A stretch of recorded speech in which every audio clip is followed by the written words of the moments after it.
And I found myself like watching this woman and being so inspired by her, by just her willingness to just stick with it and be as like gritty as she could be and not back down and never give up getting that sandbag over that bar. And she was struggling some of the time. And I literally got tears in my eyes watching this woman because it hit me. This competition isn't about anything else other than everyone doing whatever's hard for them. Everyone is doing what's hard for them.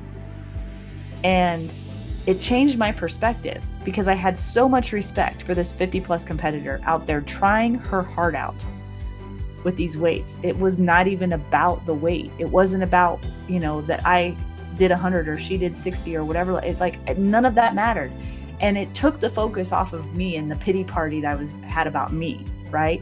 And it changed and put the focus on her and watching her do what was hard for her and watching her not quit and encouraging her. And that's the thing that it hit me in that moment. Man, that's what this is about.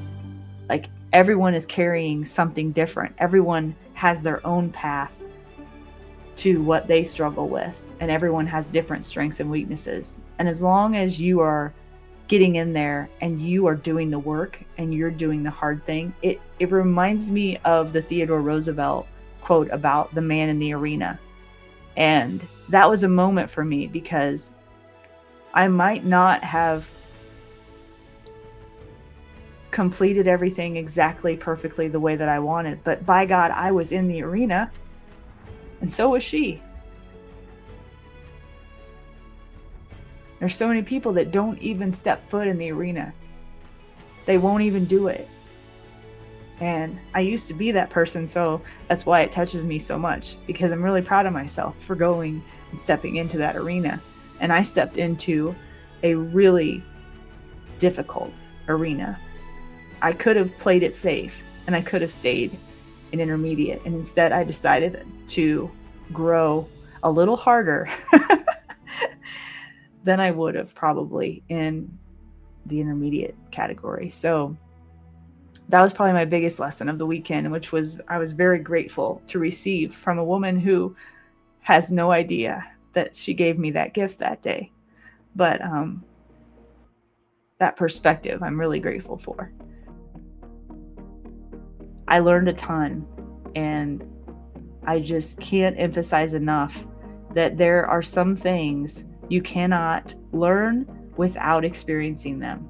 And if you even have an idea that this might be something that you want to do, prepare yourself as much as you can, absolutely. But there is a point where you just have to pull the trigger and do it. You just have to show up and throw yourself in there and just see how it shakes out. That would be my biggest encouragement. I know it's super scary. I went through all the feelings. And as a former perfectionist, I will say that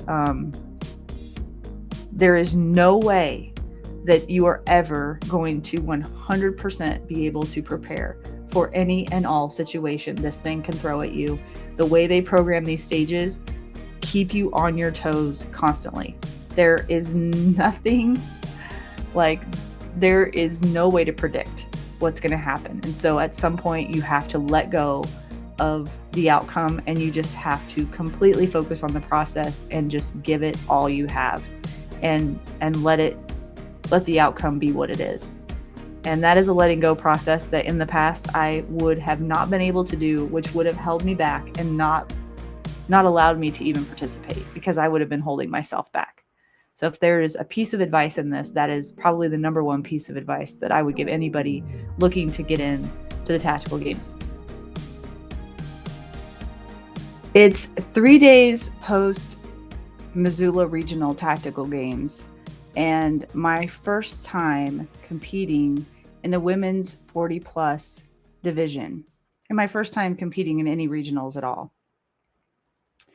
I want to give you as much good information as I can about what the experience was like for me and some of the lessons learned. I'm going to go into why I was there to begin with and some of the backstory, what my expectations were versus the reality of participating, what the execution and recap was like for me, and some of the lessons that I learned. So I'm going to start with a quick backstory because I don't think everyone who might be watching this knows my backstory. I discovered the tactical games in 2020, and at the time, I had just become a firearms instructor, and I had been training pistol for probably 3 years, and I just started training rifle. And there was a friend who told me about this thing called the tactical games. And when I heard about it, I was completely enamored by the idea. I immediately wanted to participate. However, I was in no shape to be able to participate in the tactical games back in 2020. I had no fitness background and no nutrition background. The only thing that I had done as far as checking the boxes for the tactical games was I was a good pistol shooter and I had just become a firearms instructor. So that was the reality back then. So I immediately knew I wanted to do it, but I did not really have a clear idea of what it would really take to get there. And I also didn't really like there was a part of me that didn't really believe I ever really could at that point. It was just kind of like one of those things that I dreamed about but didn't really know or think about like actually doing it. So then I guess the next part of the journey came in 2022 when I met Adam Winch, the founder of Defenders USA, and I was in one of his handgun classes and I had a really big wake up call to the fact that I was not quite as trained up as I thought that I was in pistol.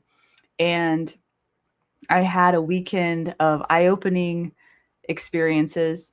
And actually, it really like changed my life, to be honest, about spending time in an Adam Winch class over one weekend changed the trajectory of my instructor career, and it changed a lot of the mindset for me around my capabilities and my potential. And not long after that class in 2022, he approached me to become one of Defenders USA's instructors, which was a huge opportunity and absolutely mind blowing to me. And at the time, I think what was going on was that he saw potential in me that I didn't see in myself. So that was the long and short of that. And he was a past CrossFit coach and had an athletic fitness background. And in hindsight, that was really God putting the right people into my life. And that has been my entire story since coming to Christ, is that he, throughout these last 6 years, has brought people to me that have coached me or have mentored me or have just supported me in ways that all have helped prepare me to participate in the tactical games this year. Now, that might seem a little bit deep to some of you, but that's the reality of my experience, and that's what's got me where I am. I'm not 100% made just by my own pure willpower and work ethic. Part of it was me, but part of it was people in my life who helped me. And he was one of the first people, as far as the tactical games go, to help me. He taught me how to work a barbell, how to do a deadlift, how to do a squat properly, very simple things that many fitness people know that I had to learn from the ground up. So I spent from the years 22 to 24 trying to go about this mostly on my own with a little bit of instruction from him, trying to get stronger. And I had no concept of how nutrition worked in that. I mean, I knew how to eat healthy, but I didn't understand macros at all. And I didn't even care to have an understanding about macros. So I did get stronger within those 2 years. I did gain a little bit of understanding about basic functional fitness. But it wasn't until 2024 when I met Mike Davis from Made Man Coaching. I had him on my podcast called Defenders Live, if you want to check it out. And he was working at the time with primarily men, with veterans specifically, and helping them return back to normal life after the military and living a healthy lifestyle. After I interviewed him, I realized that he would be a great person to help coach me in programming and in nutrition. And so I asked him if he would make an exception and work with me, and he did. And so in 2024, I started working with him. And by 2025, I was in the best shape of my life. I was the leanest I'd ever been in my entire life. And he put me on a program, got me really lean, and got me educated around nutrition and macros. So in 2025, I finally got strong enough and was confident enough that I decided I was going to take a stab at a skirmish just to get my feet wet. And luckily, there was a person from Bozeman who was going to go to the skirmish in Boise, and we went last fall. 3 days before I went to the skirmish in Boise, I got a really horrible burn on my dominant hand, a severe second-degree burn that went right on over my trigger finger and on my dominant hand right here. And I went anyway, and I participated anyway, and I had a really good time, and I was very much hooked after that. I realized I had a lot of things to work on, that I still was not strong enough, that I, in fact, was probably too lean. I let myself get too lean, and I had lost some of my strength in my muscle. And so I worked throughout the next year to try to get a little bit stronger and work on specific programming around what the tactical games requires. I was either fall of 25 or winter 26, early in 26, that they made the announcement that they were going to have a regional tactical games in Missoula, Montana. And I was so excited because the closest tactical games to me prior to them coming to Missoula was 8 hours away, which for me is a long way. I realize some people travel across the country like it's no big deal. But with kids and jobs and all the stuff, like having a tactical games in Montana was a no-brainer for me to sign up. I finally did sign up and spent 4 to 6 months preparing for that. And I initially signed up for the intermediate category because it was my first regional tactical games. And I thought, I'm going to start at the lowest level and I'm going to work my way up. And I worked really hard on the programming that was given to me over, those 4 to 6 months. So 2 months or so before the Missoula Regional Tactical Games, I was approached by this guy over social media. His name is Kirk Holmer. And I didn't realize at the time that he is a past national champion in the tactical games. I was having him on my show because he is an expert in sports psychology, and I'm very fascinated with the mindset, mental game around high performers. So I had him on the podcast, and it might have been just right before he came on, or it might have been after he was on the show and we were talking after the recording. But I found out that he was a past national champion in the tactical games. And I told him, hey, I signed up for Missoula and I'm going to be in the intermediate category. And he had been watching some of my videos. And he says, I need to hook you up with Becky Wagner, who he had like in his phone, who I guess is, I didn't know at the time, but is it also a past national champion in the women's 40 plus division. So I'm just like blown away, right? This is yet another example of God bringing people into my life. I never reached out to him. He reached out to me, and he just happened to be a past national champion. Now he's hooking me up with another former national champion. And I talked to Becky. Becky's looks at my videos online of the things I've been working on. And he had encouraged me. He's like, you should actually probably move up to the 40 plus category. I mean, talk to Becky, see what she says, blah, blah, blah. He's like, you could actually have a chance at qualifying for nationals if you move up to the 40 plus category. In intermediate, you have no chance at qualifying for nationals. So I called Becky, I talked to her. She encouraged me to move up to the 40 plus category because she'd watched my videos and she said, I think you're strong enough to go into the 40 plus. So the difference between the intermediate and the 40 plus, like for example, one of the weight requirements that's different is the heaviest sandbag you can have in intermediate is 100 pounds, which is what I had been working up to. That was going to be my max sandbag weight I was working up to. And in the 40 plus category, the max sandbag weight you can have is 125 pounds. So the weights are slightly more in the 40 plus category, which was why I was going to stick with the intermediate, because to me at the time, 100-pound sandbag was just like felt impossible. But then when I actually got to 100 pounds, I was like, well, actually, I'm here, I can do this. And so it was about that time that I was encouraged, like, hey, you should look into the 40 plus. You might be able to qualify for nationals that way. So anyway, then Becky hooks me up with Christy Watson, who's also a former national champion. It's like just so amazing that these people are just so giving of their time and like to help me out, because I'm a complete newbie. I've never gone to one.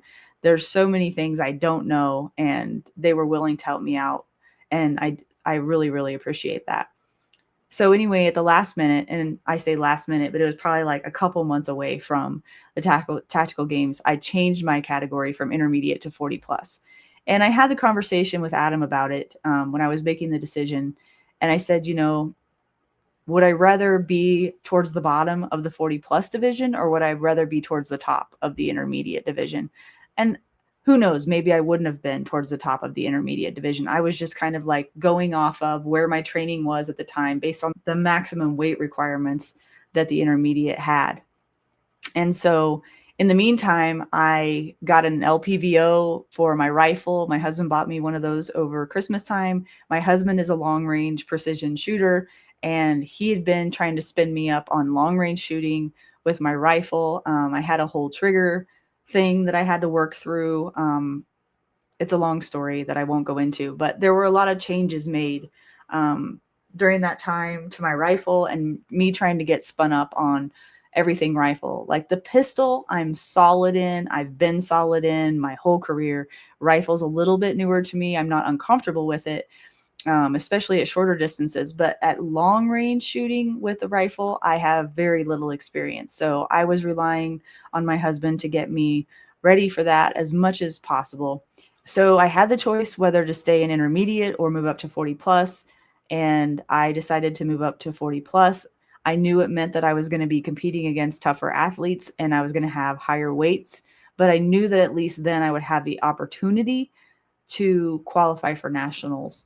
And so I decided to go with the harder category, not just not because I thought I was going to win it, but because I knew that if I went into that category, I would be pushed to my limit for sure.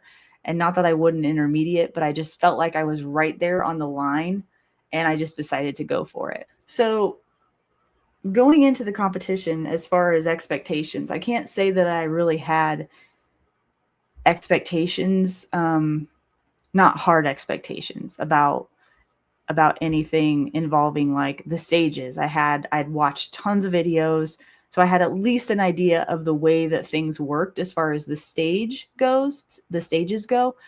But what I didn't expect, even though I'd heard it from multiple people, was the community of people that are at the tactical games. I have literally never in my lifetime been around that many high caliber people. When I say high caliber, I'm saying people who are fit, who are disciplined, who are good shooters, who are squared away for the most part, and who are kind. There was not one person that I ran into during the weekend of the tactical games that I, as a newbie, wouldn't feel comfortable going up to and asking a silly question at any time. It was a very welcoming community. And it wasn't like people were bending over backwards to ask me what I needed or anything like that. But it was just that I never saw anybody like look down at me or, be rude or anything like that. None of the crew, none of the ROs, none of the participants were that way. And I was blown away by the caliber of people that were there. Now, mind you, I don't come from a fitness background. The only like large groups of people I've been around in that kind of community have been in the competitive shooting community. And in the competitive shooting community, there are all kinds of people, like shapes and sizes, right? And some people are squared away, but a lot of people aren't. And just like in the regular everyday world that I live in anyway, where I'm at, my experience is that a majority of people are not on point. They're not like really paying attention. Just the general public, right, as a whole, aren't really fit. They're not super on point. They're not always timely. They're just not as squared away. And everybody that I ran into anyway, and not that I ran into everyone, but they all were like on time for the most part. They were where they were supposed to be. They were ready. They were squared away. I don't know how else to say it. And the fact that I'm shocked by that is really sad, to be honest, but it's just the truth. Like, these people are the top 1% in so many categories. I mean, the women in my category in the 40 plus division were all hardcore competitors. They were fit, they were squared away, they were good shooters, they were kind, they were people of character, and they were very helpful, but they were also hardcore competitors, and they were there to win. And it really challenged me just to even keep up with them. And there were a few things that I did really well and I ended up placing okay on. And there were other things that weren't as great, and I'll go through that in a minute. But one thing I want to say about well, maybe I'll put this in what the lessons learned. But one of the things I noticed about all of the people there, and one of the requirements I would say for being a tactical games participant and actually like doing well at it, is you have to be adaptable. You have to, now I'm like a newbie coming into this, so I'm not used to the logistics of how all this is run, the check-in times, and then the competing times. Like, there's a whole schedule, there's a squad matrix, and you have to be like at a certain place at a certain time, be ready, have your loadout ready, and all that stuff. I would say a person who does not do well with change or adaptability would not do well at a tactical games, at least at this one. The range at the Missoula tactical games was a little bit spread out. And so you kind of had to be thinking ahead, knowing where you needed to be, when you needed to be there. It took a little bit of time to get there. And so like just being forward thinking is really helpful, knowing when you have breaks, knowing when you need to eat, knowing how to prepare, knowing to make sure you have your loadout ready, all of those things, like being adaptable and being disciplined in what you're doing and being on point with things is a requirement. Because if you don't show up to your safety brief on time, if you don't have what you need with you, then you're going to be in trouble and you're not going to have what you need, and then you won't be able to compete. But there wasn't any of that from what I experienced. People were prepared and they were ready, but I could just see like other people I've run into in my life, just my regular, everyday, ordinary life. This was not regular, everyday, ordinary people with regular, ordinary life, in my opinion. And not everybody could handle that, is my point. So one of the biggest surprises, I guess I could say, that I experienced that I didn't really know about, and so therefore I couldn't really prepare for, and I don't really think there's a way to prepare for it anyway. I think this is why so many people told me, like, you just need to go and do one and experience it. You have to do it in order to understand it. And that is totally true. If you're thinking about doing one, you have to just go and experience it. You can start with a skirmish, but from my experience, the skirmish I did in Boise, the logistics and the time format of it all was different than at a 2-day regional tactical games. And so my biggest surprise was the cognitive load. So there's obviously cognitive load in the stages. That's part of the experience, right, of competing in the tactical games. But there is another cognitive load, especially for a new person, probably not for people who have been through it multiple times, but for me as a new person, the cognitive load of managing gear, stage plans, judging, timing, loadouts, downtime, when to eat, when to make sure you go to the bathroom, all of the things of preparedness, being mentally ready for when it's your time to, compete, all of that, which is everything that's not on the stage itself competing, that is a cognitive load that requires organization. It requires planning, and you just have to know what's going on. And if you don't know what's going on, you need to ask and figure it out. So the success, in my opinion, isn't just the stage itself. Obviously, that's the most important part, but there's also needs to be like success in the preparation and the downtime and managing all of that effectively too. Because on the first day, I was so nervous and anxious the entire day that my nervous system and my mental load was so taxed all day long, because I was always like constantly making sure, am I in the right place at the right time? Where do I have to go next? And all of that stuff. Now that's because I was new and I'd never experienced it before. And if, as I keep doing it more and put in more reps, that part will get easier. But that was just something I hadn't planned for, couldn't plan for, didn't expect, didn't know how it went. And that's part of that adaptability, just being able to roll with the punches and, figure things out as you go. If you're not a person who likes to figure things out and you're not organized or disciplined at all, then it's going to be probably an issue.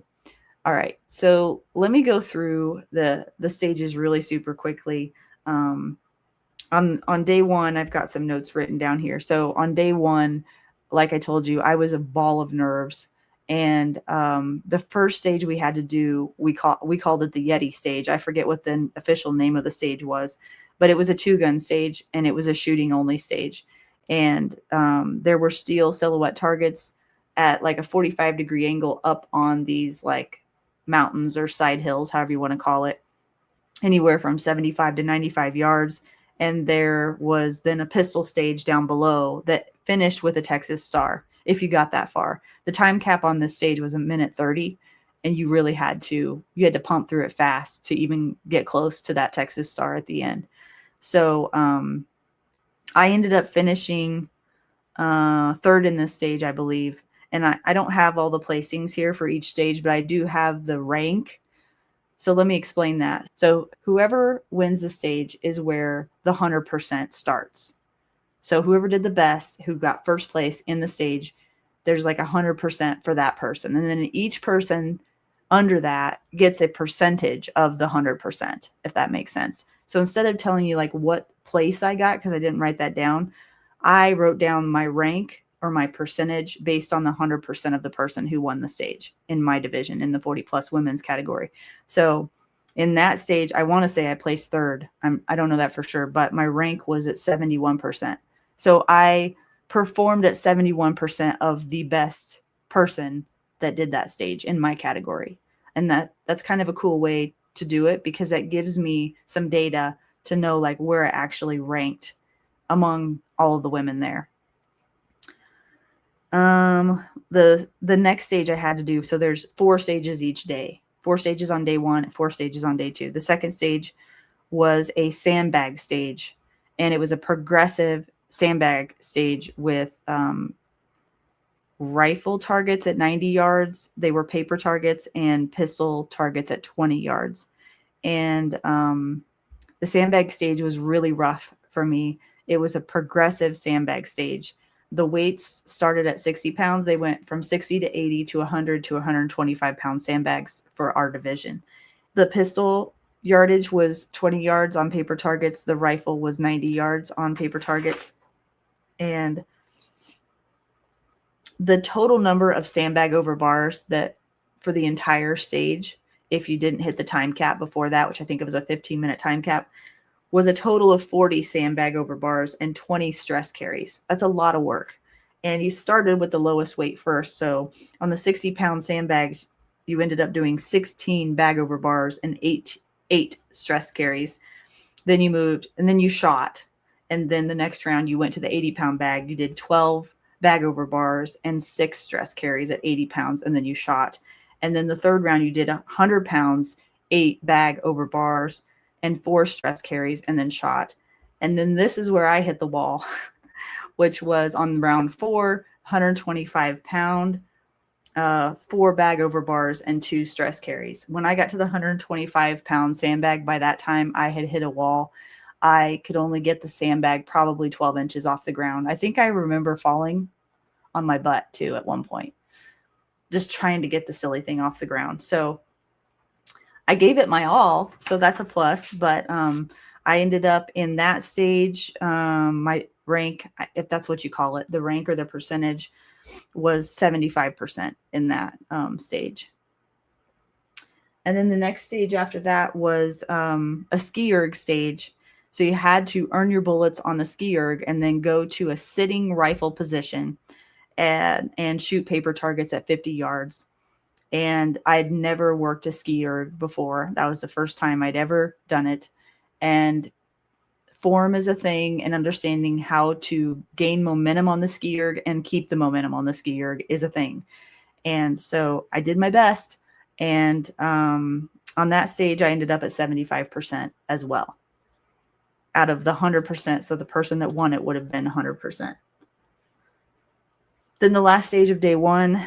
Now, this is where I made my biggest mistake. I'll go through this in lessons learned here in a second. I'm not going to touch on it right now. But the execution of the last stage should have been my best stage of the day. It was pistol plates at 12 yards. And it was 2 rounds to each pistol plate. There were 6 of them with both hands. And then you move to the next box, and then you do strong hand only, 1 shot to each plate. Easy peasy, easy day, 12 yards away, like plates the size of Texas compared to some of the other shots we had to make that day. It was at the end of the day. I was completely pooped by then, and I was overconfident about the pistol plates. So I'll talk about lessons learned on that one when we get to the lessons learned. So let me move into, I'm going to move into day 2 real quick, and then I'm going to talk about what my assessments were about the biggest wins and the biggest weaknesses I had, as well as lessons learned. On day 2, I was a lot more relaxed for some reason. Maybe because I was so exhausted from day 1, I just basically had to give it up to the Lord at that point. I mean, it was a lot. It was a lot. And it didn't help the fact that on Friday night when they gave us all the stages, and I think part of me thinks they do this on purpose. Like the Friday night before competition is when they give you all the stages for the weekend. And then you're like writing everything down, running stages through your head. I think I literally slept 2 hours on Friday night, just staring at the ceiling, running stages through my head. So that probably didn't help me on Saturday. And plus it was like 97 degrees or something on Saturday. So Sunday was better for me, even though I anticipated it would be worse, because Sunday had 2 fitness only stages. It had rope climbs. If you guys have been watching me, you know rope climbs have been something I have been struggling with for a long time. I finally got to where I can do rope climbs without the plate carrier decently well. And then now I'm just like struggling to get the rope climbs with the plate carrier. Okay. But there were shuttle runs. There was a 2-mile run, slick, which I did not expect. I've been rucking with weight for months, expecting rucking, and we got a 2-mile run that was slick. And then there was long range shooting was the last stage of the day. And so on the first stage of day 2 for me, which was called stage 3, but the first stage of day 2 for me was rope climbing and 160-yard steel rifle shots and 25-yard steel pistol shots. Any misses you had to do penalty work, which was a 60-pound sandbag weave over, through, and under the bar. And I think I ended up getting, it was either 3 or 4 rope climbs in total. And I hit a wall in the rope climbs too, and I had to go to burpees, I think, on the 4th round. So I didn't do super great on this stage, probably because of the rope climbs.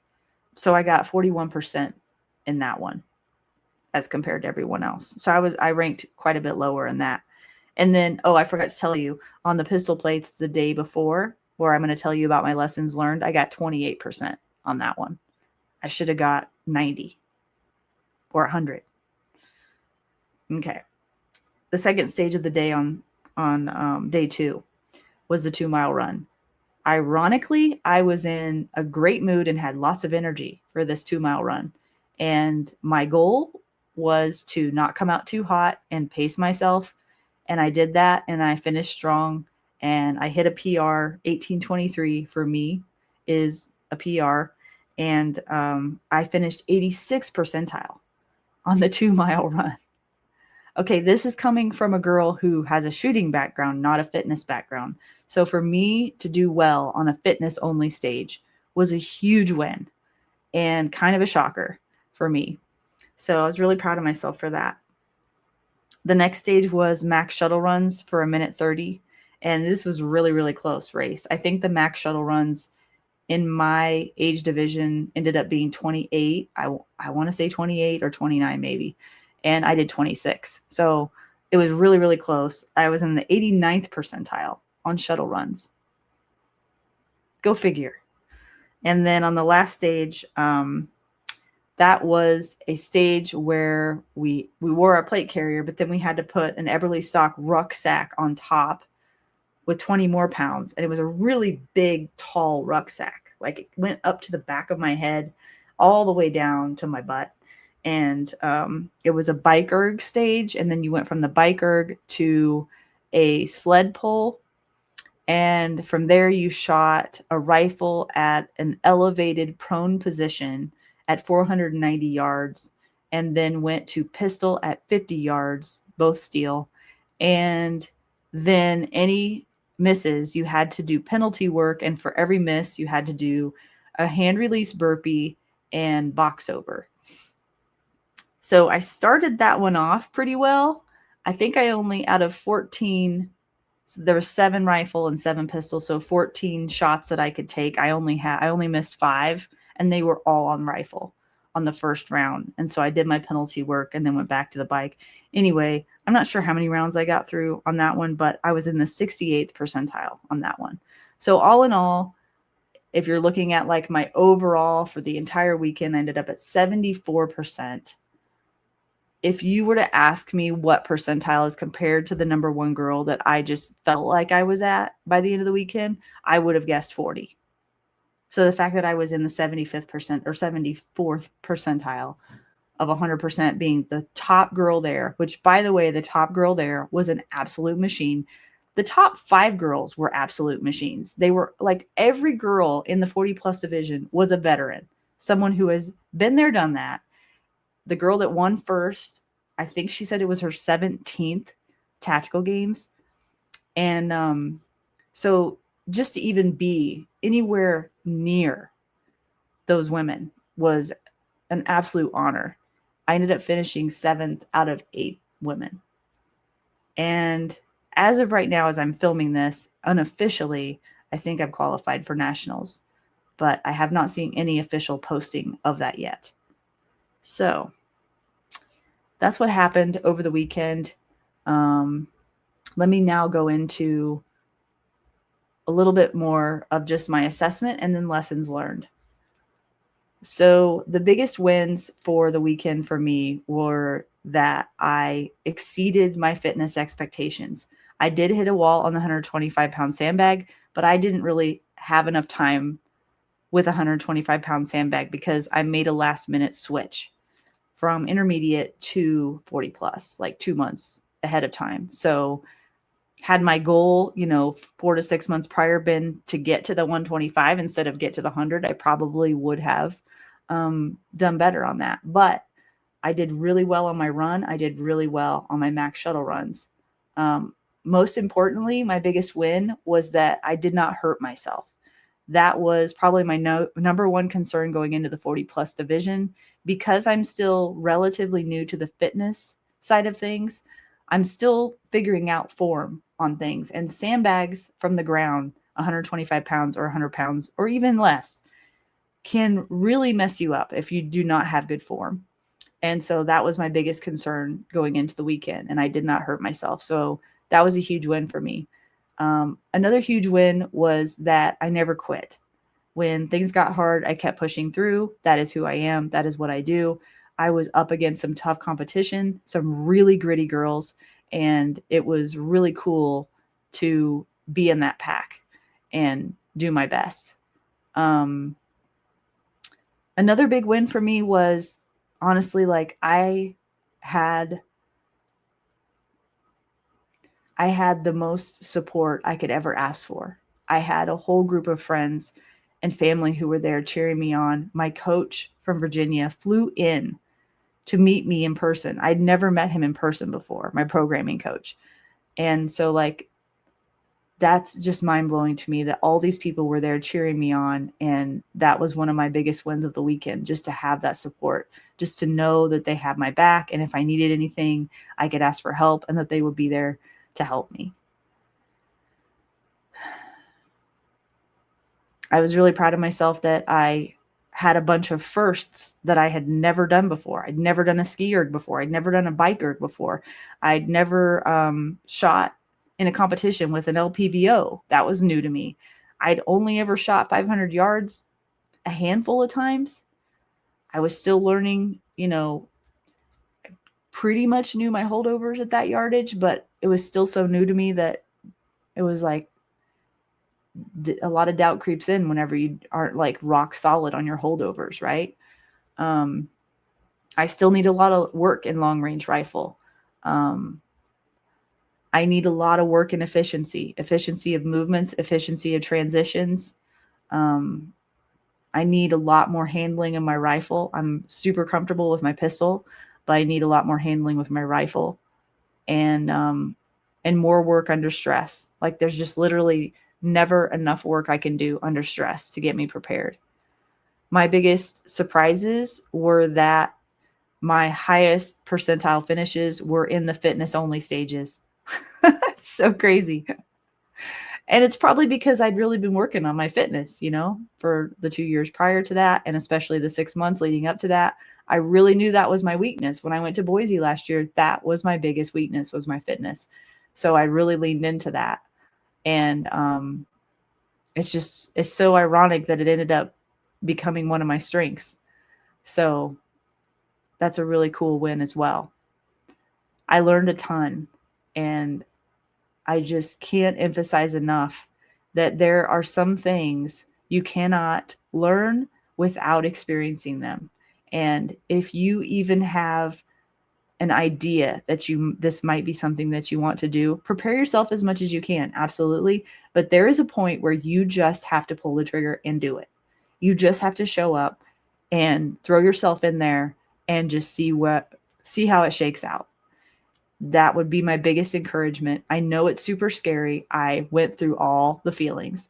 And as a former perfectionist, I will say that there is no way that you are ever going to 100% be able to prepare for any and all situation this thing can throw at you. The way they program these stages keep you on your toes constantly. There is nothing there is no way to predict what's going to happen. And so at some point you have to let go of the outcome, and you just have to completely focus on the process and just give it all you have, and let the outcome be what it is. And that is a letting go process that in the past I would have not been able to do, which would have held me back and not allowed me to even participate, because I would have been holding myself back. So if there is a piece of advice in this, that is probably the number one piece of advice that I would give anybody looking to get in to the tactical games. So lessons learned. This is the heart of what I want to share with you guys. So remember how I told you on the last stage of day one, I had the 12-yard pistol plates. I was pretty fried by the end of the first day, but that's no excuse. What I ended up doing when I went up to this stage was I was a little bit too relaxed. And I've done this before in the past. I'm sure anybody that's a shooter has done this in the past, where the stage looks pretty simple, pretty straightforward, not too worried about it. Easy day, right? That was my issue. I went into that pistol plate stage pretty relaxed, too relaxed, almost complacent. And that was why I ended up in the 28th percentile when I should have ended up in the 90th at least, or maybe the 100th. Like I could have probably won that stage because pistol's my strongest skill. And because I was not focused on making sure I got the hits, I assumed I hit a couple of shots because I was calling my shots as one should, that I just wasn't dialed in and focused like I should have been, because I just assumed I hit it, because why wouldn't I hit it? And that was my biggest mistake, and it cost me on that stage. So I paid for that, and I guarantee that's not going to happen again, but there's a lesson learned. Whatever your strength is, don't get complacent about it. Stay locked in, stay focused, and make sure that you're executing. Okay, so another lesson that I learned that's really important that I want to share with you guys is on the sandbag stage when I hit the wall and I could not get that 125-pound sandbag up over the bar. I hit the time cap at about that. I think it was like on my fourth try trying to pick this 125-pound sandbag up. And I hit the time cap and it was over. And I was pretty devastated because I was really disappointed I couldn't get that 125 pounds up over the bar after I'd already completed 50 bag over bars or something crazy like that. I mean, but I was pretty bummed about it and I had a moment.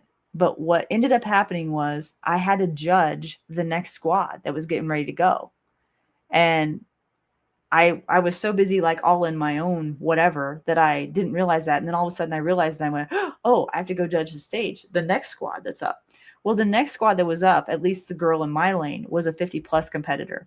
And it was only her second, I believe, tactical games. And I think her weights were like 40 or 60, something like that.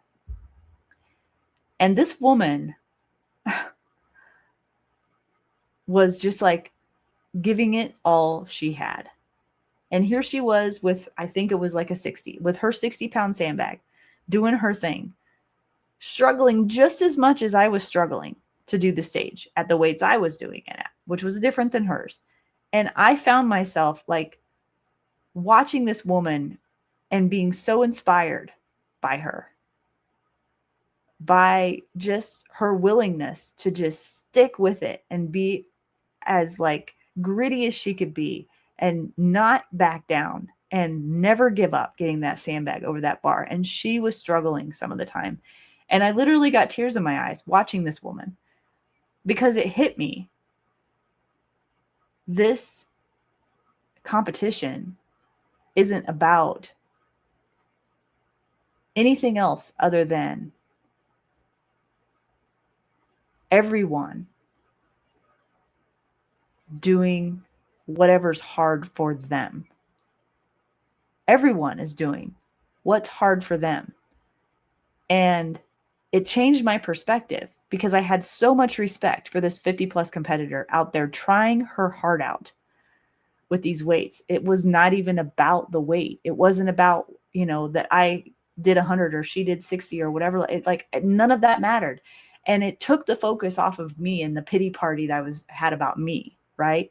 And it changed and put the focus on her and watching her do what was hard for her and watching her not quit and encouraging her. And that's the thing that it hit me in that moment. Man, that's what this is about. Like everyone is carrying something different. Everyone has their own path to what they struggle with, and everyone has different strengths and weaknesses. And as long as you are getting in there and you are doing the work and you're doing the hard thing, it reminds me of the Theodore Roosevelt quote about the man in the arena. And that was a moment for me because I might not have completed everything exactly perfectly the way that I wanted, but by God, I was in the arena And so was she. There's so many people that don't even step foot in the arena. They won't even do it. And I used to be that person, so that's why it touches me so much, because I'm really proud of myself for going and stepping into that arena. And I stepped into a really difficult arena. I could have played it safe and I could have stayed in intermediate. And instead, I decided to grow a little harder than I would have probably in the intermediate category. So that was probably my biggest lesson of the weekend, which was I was very grateful to receive from a woman who has no idea that she gave me that gift that day. But that perspective I'm really grateful for. So, I said it earlier and I'll say it again, but the community of people that I found there is unlike anything I've ever experienced. I've done competitive shooting. I've not ever done like fitness competitions before. I don't know what those are like, but I've done competitions in other arenas, literally like on horses. And some of the competitive arenas in certain sports are really cutthroat and not very fun to be a part of. And I found people in this community who genuinely wanted others to succeed. And I found myself rooting for people I didn't even know just because they were out there just giving it their all. And it was one of the biggest, most eye opening experiences I've ever had.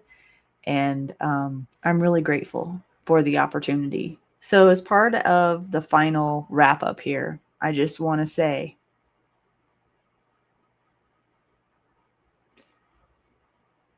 that 5 years ago, somebody told me about this competition, and I never really believed that I could ever become the type of person who could even remotely be competitive in this, let alone run in a 40 plus masters division on my first one. And this weekend, I found out who I really am. I found out what I'm made of. I was pushed in multiple ways, in many areas of skill, in areas of mental toughness, in areas of physical toughness. And where I finished is so much less important to me than what I learned.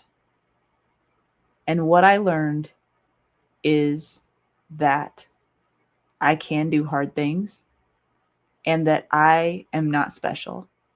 I truly believe that once a person makes a decision to choose the harder path, to stand shoulder to shoulder with unbelievable competitors, they will find their limits and learn from their mistakes and know exactly who they are in the process. And that's part of what I learned this weekend. I grew a whole bunch and I have a lot of work to do. The tactical games didn't just test my shooting or my fitness, it tested my preparation, my adaptability, my willingness to choose growth over comfort.